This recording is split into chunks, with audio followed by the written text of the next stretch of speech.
40 years ago, things were very different.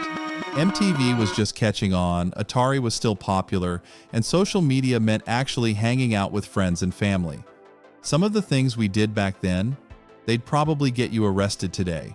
From the way we treated car safety to how we raised kids, the 1980s were a completely different world.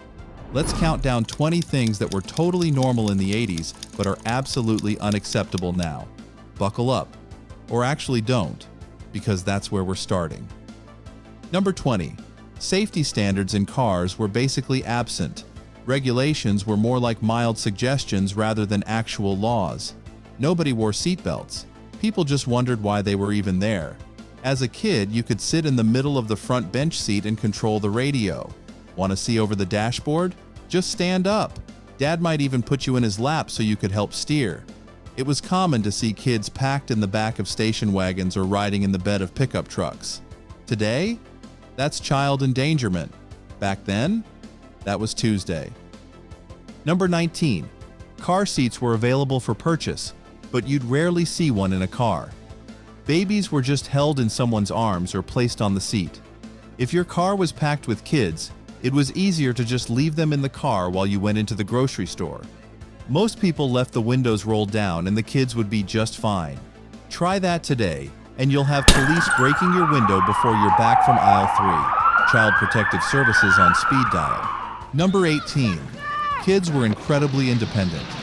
You'd tell your parents you were going outside to play, then disappear for most of the day, if not all of it. You could tell where neighborhood kids were by the collection of bicycles in someone's yard. Kids would knock on doors asking if friends could come out and play. No helmets, no knee pads, no supervision. Too far from home too late? Find a payphone and make a collect call. You have a collect call from, "I'm at the community center." Your parents would just come get you. Otherwise, you were expected home when the streetlights came on. Number 17. Smoking was still very big, and parents smoked in the home and car with kids right there. Secondhand smoke was just something everyone had to live with. Most people weren't worried about exposing kids to it. It wasn't uncommon to see people smoking in restaurants. Many didn't even have smoking sections. They just let people light up anywhere. Things were so different that cigarette vending machines sat in front of stores and restaurants. No ID check, just insert quarters and pull the knob. Today, you can't smoke within 50 feet of a building entrance. Number 16. Physical punishment was viewed very differently. Paddling or swats from parents, family members, or teachers was considered completely reasonable if kids misbehaved or were disrespectful. Punishment was swift and painful. Teachers kept paddles in classrooms. Principals administered corporal punishment with parental permission, which was almost always given. Today, most schools have banned corporal punishment entirely, and parents can face charges for what was once considered normal discipline. The conversation around child development and effective discipline has completely transformed the approach. Number 15. Peanut allergies certainly existed back then, but kids still brought peanut butter sandwiches and peanut products to school freely. Peanut and other allergy bans weren't a thing. EpiPens didn't hit the market until 1987, so if you had an allergy, you just had to hope you didn't die. There was no awareness of cross-contamination, no nut-free tables, no ingredient lists at class parties. Today, many schools are entirely nut-free zones. Parents have to sign forms, read labels obsessively, and kids with allergies wear medical alert bracelets. What seemed like paranoia is actually life-saving awareness. Number 14. If you were a teenager in the 1980s, you didn't have Instagram or Snapchat. Your social media was hanging out at the mall with your friends. You could do shopping, eating, and a whole lot of hanging out. Parents would allow their kids to roam the mall by themselves for hours, drop them off at noon, pick them up at 6 p.m. No cell phones, no check-ins, just trust. Today, if teenagers hang out at malls all day, security might accuse them of loitering. Many malls now have parental escort policies for minors after certain hours. The freedom has evaporated. Number 13. Chickenpox parties were common long before there was a vaccine. Most people felt it was best to get chickenpox out of the way young, so you wouldn't worry about it later. If one kid started showing signs, it was time to gather every other kid who hadn't gotten it for a good old-fashioned party, deliberately exposing your children to disease. Today, with vaccines available, this seems barbaric. We now understand the risks of chickenpox complications, shingles later in life, and the concept of herd immunity. Intentional infection parties would be considered medical neglect. Number 12. If you went bike riding, you absolutely didn't wear a helmet. Most people couldn't even find them in stores, and if you could, nobody wanted them. Same with elbow pads and knee pads.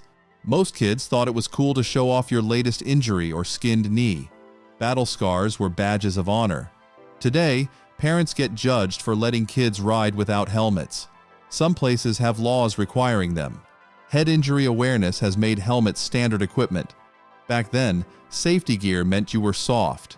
Number 11. Calling someone meant calling their house phone and talking to whoever answered. Hi, is Jennifer there? You'd have to make small talk with their parents or siblings first. If they weren't home, you just waited. No texts, no voicemail, no way to leave a message unless you got an answering machine, which were still new and fancy. You'd call back later and hope they were home. Today, calling someone's house phone feels invasive and weird. Why wouldn't you just text their cell? The idea of having to interact with someone's family just to reach your friend seems bizarrely inefficient. Number 10. Hitchhiking was a legitimate way to get around. People would stand on the roadside with their thumb out, and strangers would pick them up. It wasn't considered dangerous. It was just free transportation. Some parents even let teenagers hitchhike to get around. Today, picking up a hitchhiker seems like the plot of a horror movie. We've had decades of true crime documentaries and news stories. Getting into a stranger's car, or letting a stranger into yours, is universally considered risky behavior. Rideshare apps like Uber only work because there's tracking and accountability. Number 9. Lawn darts, also called jarts, were a popular backyard game. These were weighted metal darts with sharp points that you threw high into the air toward targets. Kids playing with sharp projectiles flying through the air at high speeds. What could go wrong? Well, everything. Thousands of injuries and several deaths led to them being banned in the US and Canada in 1988. Today, they're completely illegal to sell. Original sets are collector's items, and modern versions use safe weighted bags. But in the early 80s, you could buy sharp metal death darts at any toy store. Number 8. Privacy meant something different. Your full name, address, and phone number were published in a physical phone book delivered to everyone's door. Your personal information was just out there for anyone to look up. Kids would give out their addresses for pen pals, chain letters, and magazine subscriptions without a second thought. Today, people use VPNs, worry about data breaches, and freak out when personal info leaks online. The idea of a book with everyone's home address sitting on every doorstep, that's a stalker's paradise.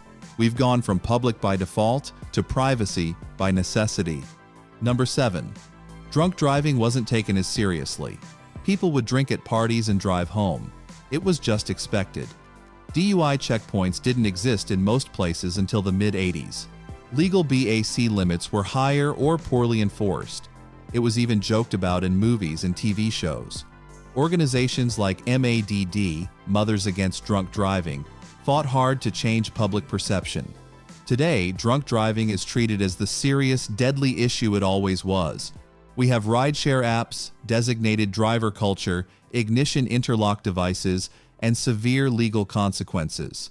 The cultural shift saved countless lives. Number 6. Smoking and drinking at work were completely normal. Ashtrays sat on office desks. People smoked during meetings. The 3-martini lunch was real. Bosses would have drinks at noon and come back to work tipsy. Some offices had liquor carts. Getting drinks on a Friday afternoon was expected. Today, smoking indoors at work is banned almost everywhere. Drinking during work hours is generally prohibited outside of special company events.